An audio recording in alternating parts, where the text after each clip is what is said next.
Good evening, everybody. I am currently still living in my testimony. Okay? This week, I just completed my first session of chemo.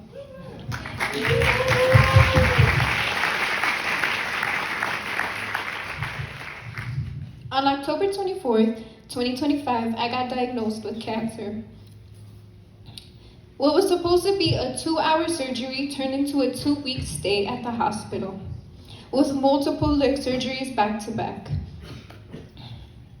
I had a big leg tumor that was misdiagnosed for over a year. So imagine how I felt waking up in the hospital with that news. Devastation rushed all over my body. Doubt began to enter my mind, especially at night when I was all alone with no one to distract me. Just me and my thoughts, and God. That first night alone, I looked up on my bed and I prayed. And I said, God, I love you, but do you love me? Oh God, I know you love me. Please, just show me that you love me. And I fell asleep. The next day in the hospital, over 25 people came to visit me that day. Over 25.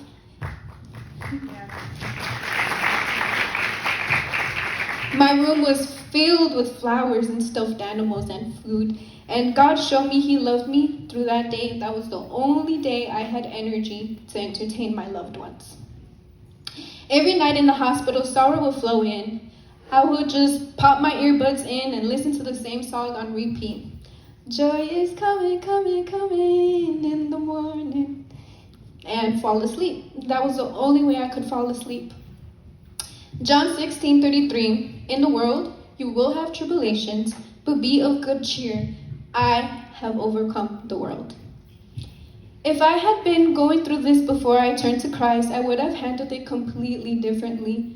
I would have allowed my old habits to take over, cope in negative ways where fear, anxiety, and anger will dictate my life, talk about God's perfect timing and intentionality. But because I turned to God, He has allowed me to continue experiencing love, peace, and joy. I remember coming back to school, spending all of my time with this Dino. I was still in a wheelchair.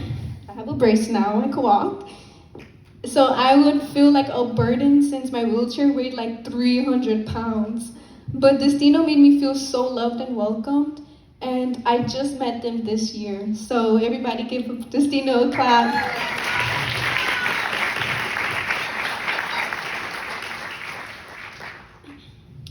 Fast forward to January, where I had a doctor's appointment. This was when I was receiving bad news after bad news. This time, I learned that they found another mass in my leg, inquiring that it still may be an active sarcoma in my foot.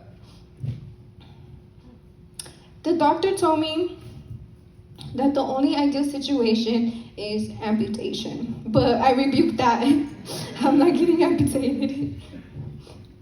And they also told me that if I don't start my chemo soon, I will need help to graduate.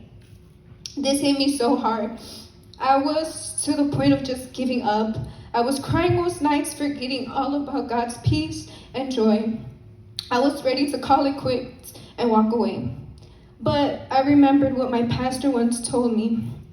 Side note, my pastor also got diagnosed with cancer, and he is well and alive to tell his story today. But he once told us, if you're sad, be sad in the house of the Lord. If you dwell in the house of the Lord. So I went to that day, and that service was all about not giving up. Who told my pastor my business, right?